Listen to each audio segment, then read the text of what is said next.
Hi guys. I'm really excited this week to start talking about one of our first pieces of literature that we're going to read, which is the epic poem The Odyssey by Homer. I want to talk a little bit first about who Homer was.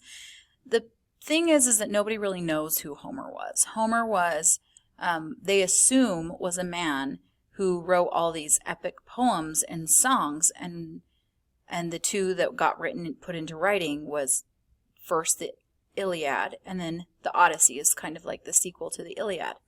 But the thing is some other scholars think that Homer is a title for a group, almost like a troupe or a tribe of people who would have these stories and travel around and perform them and do elocution, because this was before writing existed in ancient Greece.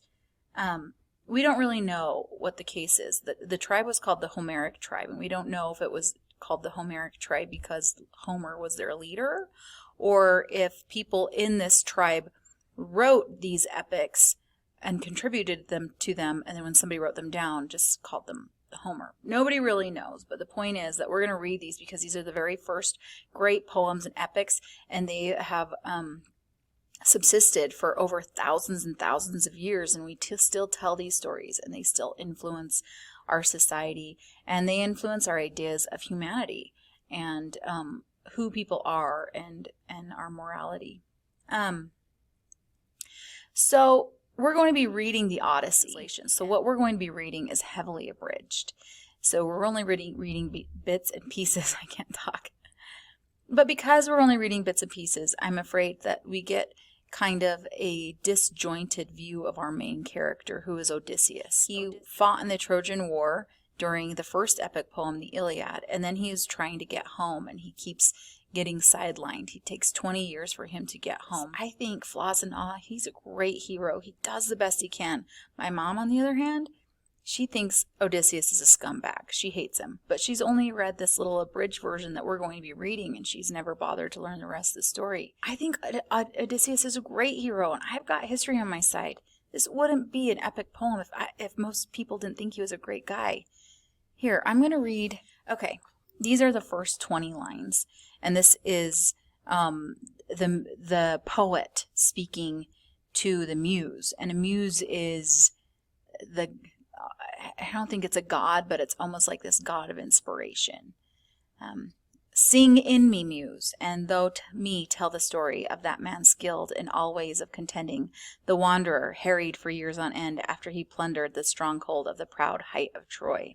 So already he's saying of that man, meaning Odysseus, he's skilled in the ways of contending, so he's a great fighter, he's a wanderer, he's an explorer, but he has been harried, which means he's been bugged to death and annoyed by all the gods. He saw the townlands and learned the minds of many distant men, and weathered many bitter nights and days in his deep heart at sea, while he fought only to save his life, to bring his shipmates home. But not by will nor valor could he save them, for their own recklessness destroyed them all, children and fools. They killed and feasted on the cattle of Lord Helios the sun, and he who moves all day through heaven took from their eyes the dawn of their return. Of these adventures, Muse, daughter of Zeus, tell us in our time. Lift that great song again. So throughout history, people have thought Odysseus is a great man. He learned the mines. He traveled. He was brave. He could fight. But he got a lot of people killed. But this says all he wanted was to go home, and it was to bring other people home with him. And because they were stupid, he couldn't get it done. So you can see the phrase says, he fought to save his own life, to bring his shipmates home. He was a person with the best intentions, just like the rest of us. You'll see as we read through this story that he isn't by any means perfect. Odysseus isn't, and I think that's why I like him. He is a hero, despite all the mistakes and misjudgments and sins, sins he makes, just like the rest of us. That means, though, that if this story of Odysseus has become legendary, and he's been seen for good or for bad as this great figure, that me, who's flawed, and you, who's flawed, and we make mistakes and we commit sins and we do bad things sometimes, we still can be heroes. That means I get to do something great with my life.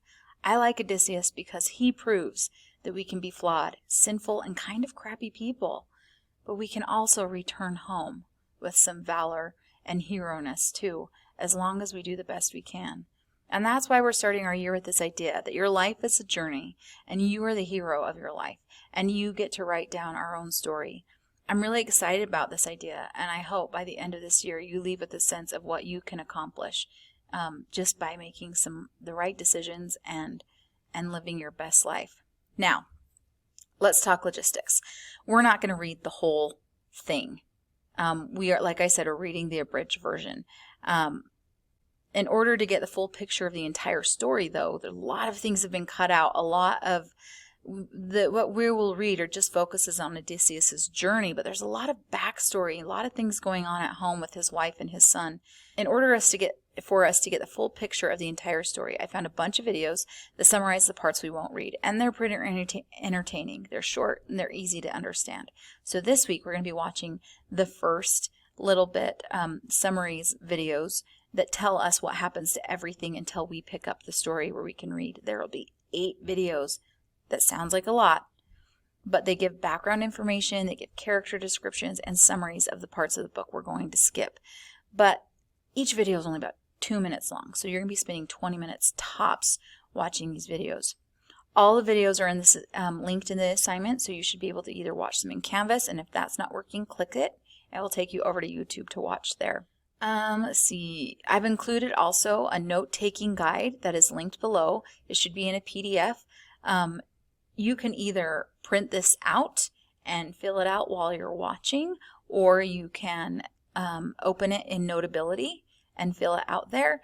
I've even included a link to a Google Doc version of it that you can copy and fill in there. I'm not really care how you do it. I personally would print it out and fill it out as I watch, so I'm not flipping between screens, but it's really up to you what you want to do.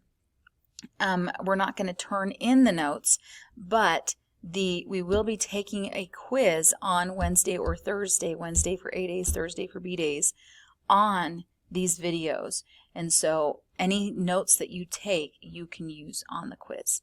So now is the moment that you are to start watching those videos. Start with the first one and work your way down. I'll catch you on the flip side, and we'll finish up with some analysis, words of wisdom, and instructions on what your assignment is this week.